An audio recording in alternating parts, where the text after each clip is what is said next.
Pete, anything here that stands out to you as a surprise, given the sort of guidance we had from the draft?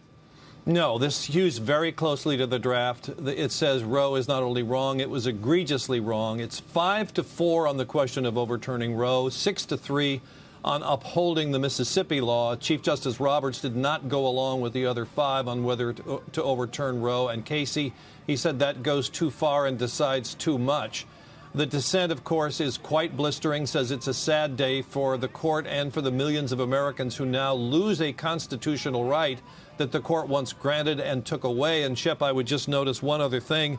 The Attorney General of Missouri has now just tweeted that it's the first state to let its trigger laws spring into action, that the abortion is now banned as of today in Mississippi or in Missouri. It was one of 13 states that had these trigger laws on the book that said abortion would become illegal once the Supreme Court ruled. He's already issued a letter declaring that that's the law of the land, so it's the first state to do this.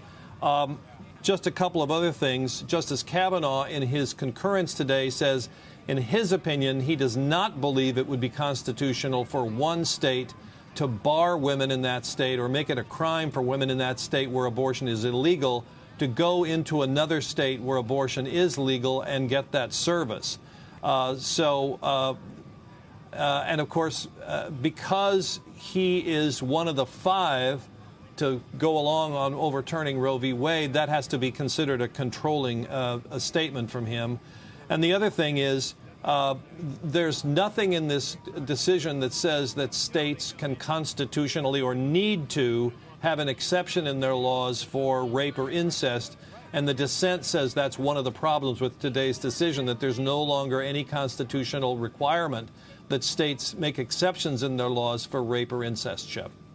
Do you read anything into, Pete, these back-to-back decisions, the New York State gun law and this Dobbs v. Jackson Women's Health? Do they tell us anything about the future? Well, they both say, look to the history. In the analysis in both the gun case and this case today is, remember, what Alito says is, if the constitutional right is not explicitly spelled out in the Constitution, the only way to find it in the 14th Amendment is if it's something that's deeply rooted in the nation's history and tradition and part of the concept of ordered liberty. And he said abortion doesn't pass that test. Now, of course, many people have said, well, neither does same-sex marriage, the right to contraception, the right to interracial marriage, the right to refuse medical treatment, and so many other things.